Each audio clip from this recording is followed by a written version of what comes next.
Welcome you all to this session of discussion about gear trains which have been used for power transmission. So this is an important topic in this kinematics of machinery, and actually this comes under course outcome 4. Okay, we are analyzing the performance of gear trains for power transmission. So we'll be discussing law of tooth gearing, involutes per gear, gear tooth actions, contact ratios, interference, undercutting, gear trains. Okay, so train value, parallel axis free gear trains, etc. So today now we'll be discussing certain topics. So first I'm going to say about what is meant by gear train actually. So we know very well gear is an important component used for power transmission, isn't it? Right. Then what is meant by gear train? So here, when two or more gears or they were made to mesh with each other, they will be used for power transmission.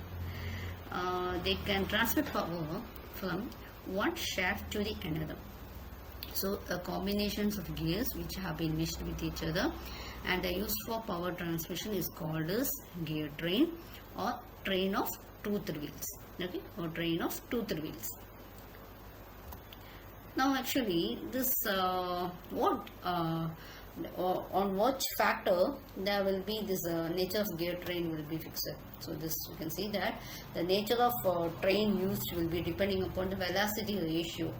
So how will be deciding this gear train will be sufficient, this is okay. So how will be deciding? There are certain factors. The first one is the velocity ratio that is required, and also the relative position of the axis of the shafts. Okay.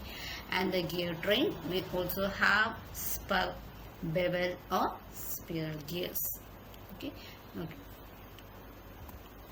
This number we have 4 models. We'll be discussing just introduction, and then I'll be going on to the intro. The first one is actually a simple gear train. So it's actually a simple gear train is how it is actually. We have a number of series or the simple gear pairs in series. So that is called as a simple gear train. You can see that you do have a driver. Okay, and you can see that the driver and this driven is they are being meshed with each other, and also the direction of rotation of both of them are actually in opposite. You can see that. Okay, so that is your first one is your simple gear. Next one is your compound gear train. Actually, a compound gear train is a number of gears, has a number of gears that have been fixed together. You can see here it has gear A, gear B and gear C. Okay, it has a number of gears that have been fixed together. So consequently, they rotate at the same speed.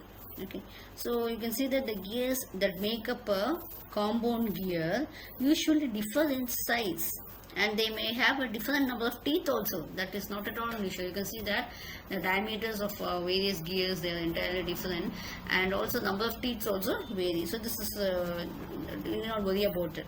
So this compound gear train is useful when there is a need to speed up or slow down the final output. Okay, so that is about compound gear. We'll be discussing in details. Okay, next one we have it as reverted gear train. Okay, so actually compound gear train will be used in automobiles, clocks, ships, watches, lathe machines, etc. So this will have its applications in these areas. And next one is actually a reverted gear train. What is a reverted gear train? So you can see this how it is working. The reverted gear train consists of is having 2 shafts. Can you see this? It is having 2 shafts, and each of which will carry multiple compound spur gears. Okay, so it is having, again I'm repeating, it will have 2 shafts, and each will be carrying multiple compound spur gears. And the first configuration allows the user to convert a slow shaft input speed to a fast output speed. The first one, and the second configurations will allow the user to convert a fast shaft input speed to a slow output speed. So this is your reverted gear train. Okay, that is when the axis of the first gear, that is the first driver, and the last gear, that is the last driven or follower or coaxial, then we can call it as a reverted gear train. Okay, next we are having as here what it is, epicyclic gear train. You can see this epicyclic gear train. What it is actually, An epicyclic gear train, I can call it as, also call it as a planetary. It's like a planet rotating. So planetary, it will have two gears. It can be two gears. It will be mounted so that the center of one gear revolves around the center of the other. Okay, so in this simplified case, the spur gear will be normally the sun gear. You can have it as a sun gear will be fixed, and the planetary gears will be rolling around the sun gear. So this is a epicyclic gear train. We had just a brief introduction, so we'll be going on to that. So these types of gear trains, the first three types, the simple, compound and riveted, the axis of the shafts over which the gears are mounted are fixed relative to each other. Okay, they are fixed relative to each other. But in the case of epicyclic gear trains, the axis of the shafts on which the gears are mounted may move, relative to your fixed axis. Okay, so that is, this is the types of gear trains. See, this is simple gear train. I am explaining you with the diagram. When there is only one gear on each shaft, we call it as a simple gear train. Okay, the gears are represented. How their gears are represented? The gears are represented as the pitch circles. You can see here, the first one, they are having two shafts. Okay, the second one, you are having three shafts, and also these are the simple gear trains. Okay. Next one. Here also, another point is, when the distance between the two shafts is very small, if you have the distance between them is very small, what will happen actually? The two gears 1 and 2 are made to mesh with each other to transmit the motion from one shaft to the other, as shown in the figure. Since the gear 1 drives the gear 2, and therefore gear 1 is called as the driver, and the gear 2, which is called as the driven or follower. It can be noted that the motion of the driven gear is opposite to the motion of the driving gear.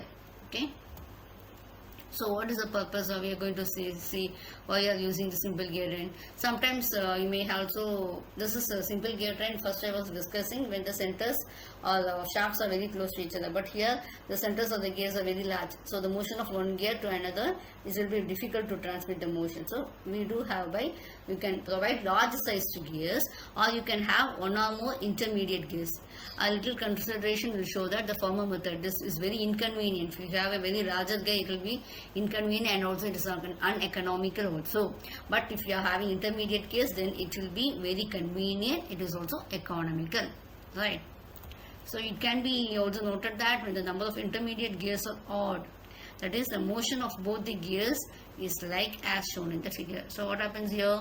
The driver and the driven will be in the same directions, but the intermediate gear will be rotating in the opposite direction. Okay. But if the number of intermediate gears are even, see, please see the diagram, the motion of the driven or follower will be opposite directions. Okay, because when it is transmitted, what happens? The directions will be going on, changing. So what happens? The rotating motion of the driver and the driven will be of the opposite direction. And see, in simple gear train, the speed ratio and the train value is independent of the size and the number of intermediate gears. So these intermediate gears, we call it as idle gears, as they don't have any effect on the speed ratio or the train value of the system. Everyone will have a doubt whether they will affect the system. No, they don't have any effect on the speed ratio or the train value. So then what is the purpose of this idle gears? They will be connecting their gears when a large center distance is required, and to obtain the desired direction of motion. They will, based on the direction of motion and the distance between the two center of the shafts, it will be, you will be fixing the number of idle gears.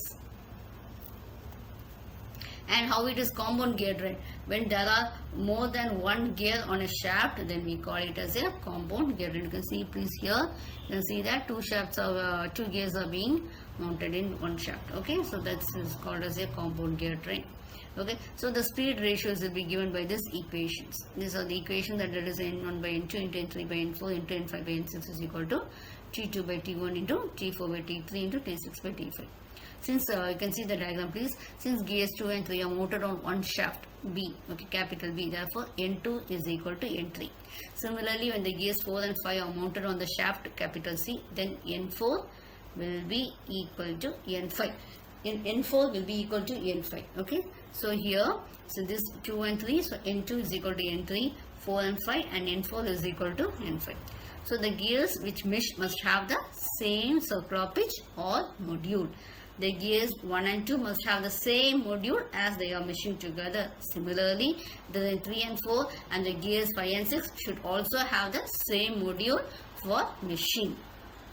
Okay, so thanks for watching this video, and we'll be meeting in the next section with more information. Thank you all once again.